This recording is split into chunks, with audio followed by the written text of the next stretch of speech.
Welcome, Cleaning Nation. As always, I am so excited to hang out and spend time with my favorite people today. That would be you. And I want to start out with a personal, heartfelt welcome and encouragement to check out the video I just made for you at growmycleaningcompany.com. It is totally free. It's as most I could pack into, I think it's like 40, 50 minutes of how to grow your cleaning company. Go check it out, growmycleaningcompany.com. There's even a gift at the end for everybody that sticks around. Check it out now, growmycleaningcompany.com. You will absolutely love it. Today, we are chatting with return guest Derek Hart from Lynchburg Organic Cleaning. Lynchburg Organic Cleaning has been serving the residents of, you guessed it, Lynchburg, Virginia for the last 10 years. If you want to reach out to Derek and his team, you can get a hold of them at www.lynchburgorganiccleaning.com. Derek, welcome to the show. Thank you very much. Glad to be back. Glad to have you, man. So why don't you do this? Since you've been on before, why don't you tell us a little bit about where you were before, what we talked about, anything new that's happened since, and then we'll jump into your question. Yeah, sounds good. So I think the last time we were on, we were talking about employee expectations, customer expectations. Okay. And trying to set the right expectations when you bring on a new client, and whether or not it was appropriate to leave some sort of a handout or a contract or something like that. We serve mostly residential, so we're on the move to grow, and then fast forward a few months. Now we've grown. We've taken on a couple new employees, several new clients, and we've got an opportunity to purchase another cleaning company here in the area. And so that's why I'm on today, to try and get some advice on that. Beautiful. I know that other folks have approached me in terms of buying companies outright, buying just certain accounts, or just kind of using that as a strategy to grow. So I would love to jump in and see how we can sort you out on that one. So give me a little bit of the details of what's, obviously don't give me the name of the company, but kind of general details about what's going on and what the offer is, and we'll see if we can best help you, see if this works for you. Yeah, sounds good. So the other company was wanting to sell the company outright to someone, including vehicles, equipment, accounts, website, business name, all that kind of stuff. A lot of that stuff didn't necessarily interest us because we were operating a functioning, running business already. And so we don't necessarily need equipment or a new business name or website. What we're looking for is to grow accounts. And so I asked for a list of accounts. She didn't give me names and addresses so I could go steal them, but she gave me, client 1 through 30 or so, and then how much they pay on a monthly basis, kind of their location based on neighborhoods, and that kind of thing. Give me an idea what I could be working with. Her prices, and I've gone to see some of the houses myself. Her prices seem about 20 to 30% lower than ours for what would be the same house. And so I think that's one challenge, but also the other challenge would be coming up with a price point for each individual account to offer. I don't know if it would be a percentage based off of raising prices to make our profit margin work, or if it would be based on total revenue. And then also, there's no contracts in place. There's no guarantee that these clients will stay with us. So we may lose some through attrition or something like that. So trying to navigate how to make this, and she's interested in participating in the transition, but we just want to make this transition as seamless as possible and not lose more than necessary clients in the process. Okay, so I hear two questions. One, what should I pay for these accounts if we should buy them at all? And two, how do I figure out what's fair to pay? Or so what to pay and how to transition. Is that kind of right? Correct, yes. Okay. So first and foremost, we always want to start with the goals, right? So what your goals are for the company. And again, this is why I love systems, because they kind of you can place all the companies and get all your answers out of one system. So in the system we teach is obviously the clean profit method, and step 1.1 of, or module 1.1 of the Clean Profit Method is setting goals. So first and foremost, you can share them or not, but do you have your goals for your company for the next 12 months, 24 months, years, a couple of years out? Yeah, we've grown to the point now where we've got multiple people working for us, but my wife and I run the company, and we are still needing to stay in the field a little bit, just because we don't have quite enough business to hire everything out. So this acquisition, I think, could potentially get us out of working in the field and working more on the business rather than in the business. So that's the main goal of the next probably 6 months. Is to stop working in the business, i.e. cleaning, and start managing, correct? Exactly. Yeah. Okay. So my 2 cents from being an outsider is this is going to take you away from that goal, in that that transition is kind of a hands-on process. So I don't know that I'd look at that. And I'd also want to have a kind of an overall goal in terms of, here's where we're at revenue-wise now, here's where we want to be 6 months from now, 12 months from now. So certainly getting out of the field works, but I can get you out of the field tomorrow. Quit. Just fire everybody. Yeah. Well, no, I need to make money. Okay, well, now we've got a more clear picture of the goal, right? So the goal is certainly part of the goal is to get out of the field, but that's not the ultimate goal, because again, you could do that literally, just shut her down, right? You're out of the field. Magic. Yeah. So I would first and foremost get clarity on the goal without this conversation. And that's where the problems run in, when we try and make our goals modify to this opportunity as opposed to this opportunity modify to our goals. So I would really get clarity on that without even allowing this potential opportunity in the conversation, right? Because then you're going to want to try and twist your goals to this thing. So that's first and foremost. You got to make sure you're fitting it into the bigger picture. And if it doesn't fit into the big picture, it can be a red herring that just wastes a lot of your time. So that's always my fear is, it takes you 3 to 5 months to get this in and whatever and pay for it. And just all the time and money you could be building your business, you're fooling around trying to get these customers. So I'm not saying that will happen, but it's certainly, that would be my big red flag. Okay. Hopefully this is not many people's first podcast, because everyone knows I'm a pretty positive guy, but this is going to sound pretty negative. Second thing is, if they were underpriced, the value to me would be 0. I don't know if I'd take them for free. Because right now, that would be like if I came to you and said, hey, Derek, I got some people that I sell $20 bills for $15. And every month I give them 20 and they give me $15. How much will you give me for those relationships? I'm guessing nothing, right? Because if it's 20 or 30%, and if you're a healthy company, you're probably making 20%. So if they're 30% underpriced, then it's costing you 10% to have them, assuming you know everything, right? We don't know everything. That's assuming they pay and they stay and blah, blah, blah, blah. So for your $0 of revenue, my offer would be nothing. I don't even know if I'd take them for free, right? So we can kind of talk about what it would look like if they were profitable, but I don't want to just gloss over the fact that, well, I could raise prices. Well, a lot of things could happen. You could go sell your new account, but you don't pay her for things that you could do in the future. That's nutballs, right? So any payment I would give anybody on something like this would be after I've already collected. So first of all, I'd give no more than 3 months profit or 1 month of the full, and gross profit, not net profit. So say it's a $200, just to make the numbers easy, say it's a $200 a month account and it costs $100 to clean it. So the gross profit, not net profit, gross profit would be $100 a month. I might pay $200 or $300 for that account if it was profitable, right? And if the gross profit's nothing, two or three times nothing, still nothing, and my offer stands. And I would only pay after the account.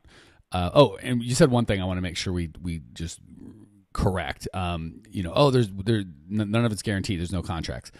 To anyone out there listening, contracts are not guarantees. There's no such thing as slave labor. You can't kick down their door and be like, we're here to clean, damn it. If they don't want you in their home, you're not going in their home. So a contract is no guarantee by any stretch, right? There is only the agreement. And even if they did have a contract, the contract's not like you can sell this account to somebody else, and it's not like a mortgage where you can sell it and someone else services it. So don't be fooled. If it does have a contract, I got a guarantee. You got nothing. You still have to perform. And you still have to whatever. So okay, so that said, the pricing would be nothing. If it was in good condition, these were actually accounts that I wanted, I might pay 1 to 3 months of the gross profit, and I would only do it after I got the gross profit. So after I did the cleaning and all that, because and honestly, let me give you the overreaching theme. The reason we buy other people's customers is we think it's easier than getting our own customers. So typically when I'm working one-on-one with somebody that is looking at buying another business, it's because their business isn't being run properly. And they're like, hey, instead of running my business better, I'll buy their business, right? The folks that have a system to attract the right A, they've identified who the right customer is. B, they know what their pain is. C, they've got systems to get those people to know, like, and trust them and come into them on a repeatable, scalable, dependable basis, right? So they're like, yeah, last month I got 4 leads from referrals and 6 leads from my Facebook ad and 3 leads from the flyer and 4 leads from the internet and 2 leads from Yelp and I wasn't doing the math, but so I got 20 leads, and those 20 leads was 10 bids, and those 10 bids got me 7 appointments. And if I want to crank that up, I just put more money into Facebook, do more flyers, send some more emails out for referrals, right? So I know how to attract the right customers for the right prices. Therefore, when someone comes out with their shaggy customers that we don't know if they're any good, they could all be complete. She's not selling them because she loves them, right? She's selling them because she's not making any money. She's not making any money. So I would spend my time, money, and focus on tightening up my system so you can become instead of her giving you fish that probably stink and are dead, you don't want to eat them anyway, I would work on my fishing skills. And I know that's kind of, I don't say negative, but it's not maybe the answer we're looking to hear, but that I've just been involved in enough purchases and sales of businesses and coached other people through those transactions. Again, generally people aren't selling their pride and joy, their jewels, right? They're selling the junk, and you've already identified that these are junk and they're not profitable. Yeah. Yeah. And I think the reason she's underpriced is because she does all of the cleanings herself. She hired at one point, but couldn't find the right people, wound up doing everything herself. And so that's why she keeps money instead of, she's quote unquote profitable in her own mind, but she doesn't have any labor costs other than herself. So right, she's trying to sell you her job. Yeah. But you can get a job for free. You can go clean for $12 an hour for somebody else, or $15 an hour. You don't need her for that. So no offense to the nice woman trying to sell these to you. Again, they don't seem to have any value to me. If you're able to raise prices, they might be. So I might, the best, and again, I would just focus on building my own system to get as many clients as I want that were the right clients. But if you were hell-bent, and I'm not saying you are, but if you're hell-bent on making this work, I would tell her, my offer is nothing. I'm going to immediately go in and raise prices because this doesn't work. If I'm able to raise prices, I will pay you the first 2 or 3 months gross profit. If I'm able to raise prices. If I can't raise prices, I won't pay anything, or you can have them, because I'm not going to do them for that money. I don't think she's going to take that, but that's the only circumstance I'd even countenance that deal. And even at that point, again, I feel like, what is this, 20, 30 accounts? How many she got? She's got 30. We're interested in about 20 of them. Okay. So we got 20 accounts, $200 a month. Is that a fair, just average? Yeah, that's, all right, so we're talking about her average is around 200. Our average is around 250. All right, so we're talking about a $4,000 book of business that who knows how it's going to stay. Again, it doesn't sound like enough meat on the bone to even do the deal, right? Just too much risk, too much headache. If you had a system that brought in 20 leads, 10 bids, and five sales a week, you could have that in a month of your own and keep on going till the end of time, as opposed to right now where it's like, again, maybe not the answer you're looking for, but first and foremost, just the steps for everybody listening, including you, Derek. First and foremost, have a real tight set of goals and make sure, because the more successful I've gotten, the more I've realized I have to start saying no more often to good things to get great things, right? So I'm not even saying this is a bad thing. It might be a good thing. I don't know. But I'm guessing it's probably not the best use if you're like me, you have limited time and money, right? Even if we have lots of money, it's still limited, and we all have the exact same amount of time. So I want to invest both of those resources, my most precious resources, time first for me and money second, in the best, where I'm going to get the best return. And buying her kind of old profitless accounts seems like not a great return on time or money investment. Sure. Yeah. So then, follow up, if we are able to raise prices and get these accounts profitable, how can we value those? Again, 2 or 3 months worth of the gross profit. Right. Okay. But again, it's going to take you just as long to find these people, call them, wrangle up a price that's different to go get your own new one. So why have to go through all that work? And again, generally they're not going to be the happiest customers because you raise prices and there's a reason it's a weird way to start a relationship that's not even your customer. Like, they're just going to go, why would I use you for this? I'll just go shopping for someone else. So it's not even like if I have a relationship with you and I'm doing a good job and like and trust me and I go to raise prices, like, hey, it's been 3 years since I've raised prices. I'm not making any money anymore. And we've got a relationship. There's a good chance you're going to go, okay, well, I like you. I like the service. You're doing a good job for me. We've got this relationship and I'd like it to continue. So new prices I shall pay. But if I'm the buyer and they're like, hey, I'm not going to be here anymore, the person you had a relationship with, here's this new guy. He's going to come in and it's going to be more money. Well, of course I'm going to go, well, then why don't I just go on the internet and shop? You know what I'm saying? Like, well, I don't know you. Yeah. Why, if I don't mind paying more if I'm getting something, but I'll just go on the internet and, it's basically just the opportunity to bid, which again, you can create your own. So I don't see a lot of value here. The only way I do it is paying her afterwards on the profit once you've raised prices. I can't imagine she's going to want to do that. And even if she was, I still wouldn't do it, but that'd be the only way I'd even conversate around it with her. Gotcha. Yeah, that's kind of what I was thinking as well. Okay, good. Well, glad I could clarify that because sometimes, you're worried, like, maybe I'm missing something. Maybe there's something here. But, and again, it sounds like a lot of time and effort for a very small amount of work. And again, what if they quit 2 months in or 1 month in? And she's like, well, you did a bad job. And you're like, well, I did this. And she's like, you still owe me the money. And it's just, again, is that where you want to be spending your time versus just finding customers that know, like, and trust you,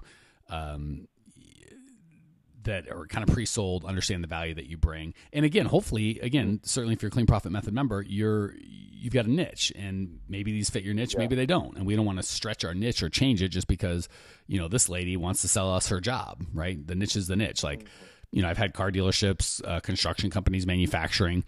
Not that I'd look to buy a coaching company, but if some guy came to me and said, hey, I've got a bunch of owners of car dealerships that I can sell you that are paying me this much for coaching or whatever, I don't know that I'd be interested. My niche is you guys, and that's what I want to do. And I'm not going to kind of change my whole situation just because this guy has, quote unquote, an opportunity.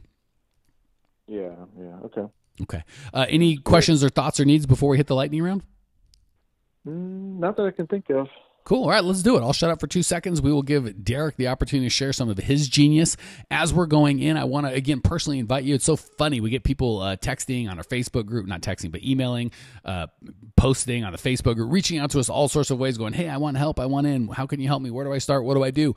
I tell them all the same thing. If you go to growmycleaningcompany.com, there's a free video, the 5 shifts that I put a lot of time into. It's kind of the foundational stuff that you're going to need to really take your cleaning company to the next level, and it is totally free. So I'm going to tell you the same thing. Instead of reaching out to me and going, Mike, where do I go? What do I do? Go to growmycleaningcompany.com. Check out the free video. There's a gift at the end. That is where to start. All right, let's hit the lightning round. 3 quick questions. Derek is going to give 3 amazing answers. Question number 1, what is the best piece of advice you've ever received, personally or professionally?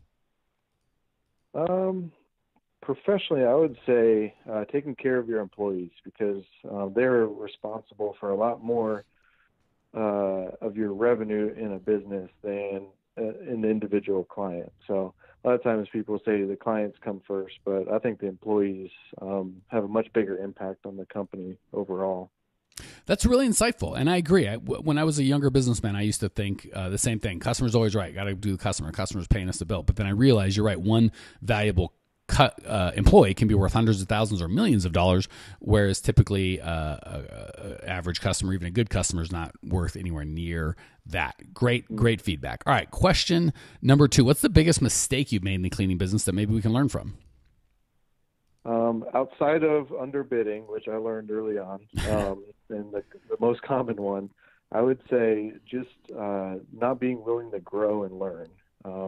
That was something that I had to overcome early on, and now I'm addicted to growth and learning and new opportunities and expanding our horizons mentally and professionally. Gosh, as someone that teaches for a living and just sees hundreds of owners of cleaning companies, both successful and unsuccessful, let me just second that notion in that it's so funny. When I first came in, I thought, man, I'm going to help so many people, and the single moms or the folks that are just struggling, that desperately need help, I'm going to come in and rock their world. And it's funny, I found more often than not, the people that are already successful are the ones that are crushing it. The people that are struggling are not open to coaching. They think they know everything. They don't want to learn. So probably my most successful clients are the ones that have the most coaches, right? Tiger Woods, back in the day when he was at his greatest, I'll bet you had 2 or 3 coaches, one for swing, one for distance, one for health, one for eating, one for the mental part of the game. And then the hack golfers probably knew everything and didn't have any coaches. So I really want to encourage you guys absolutely to learn. And just so I put myself in that same thing, I am constantly reinvesting in my education. If you look at Grow My Cleaning Company's P&L, we spend thousands, if not tens of thousands of dollars every year on me continuing to grow with other people that are, smarter, more experienced, have a different take, or I'm just constantly pouring in. So I couldn't agree more. That's both of yours have been wise beyond your years, my friend. All right, last question. We've actually changed it since you were last on to make it easier. Favorite book? Always looking for, speaking of growing and learning, always looking for the next book and give me that next idea or thing to help me grow. What's your favorite book? My most recent favorite is Never Split the Difference by an FBI negotiator. That's solid. I can't remember his name. Yeah. Never Split the Difference. Talks about business negotiation and phenomenal book. So I loved it. Man, the fact that you said it was just when you said it by a former FBI investigator, it's got a great title. Love it. As we're doing it, I Googled it. It is apparently by Chris Voss and someone named Tal Raz, R-A-Z, Raz. I'm not sure how to say it, but that's the one you're talking about, right? Or it's Chris Voss with Tal Raz. Yep. So he did a hostage negotiation for the FBI. Man, and then we think that the little deals that we're negotiating are high stress. This guy's negotiating, he does a bad job, people die. So I think I'm going to get that book. That's a solid ad, my friend. Yep, good. All right, Cleaning Nation, thank you so much for joining us. Thank you, Derek. Thank you for sharing your passion and your business and updating us on how things are going. I appreciate you. Cleaning Nation, appreciate you, Cleaning Nation. If you want to check out Derek's show notes page, the special video I made for you and hundreds of hours of training, it's all at growmycleaningcompany.com. Check it out now. I will see you there. Congratulations! You are now 16% smarter. Still can't get enough cleaning goodness? Go to www.growmycleaningcompany.com for more of the good stuff. Ever want to be rich and famous? Owners of cleaning companies as well as industry experts can apply to be featured on the show by emailing our producer Natalie at support@growmycleaningcompany.com. Until then, don't miss out on all the latest cleaning industry lovin' at www.growmycleaningcompany.com. Check it out now.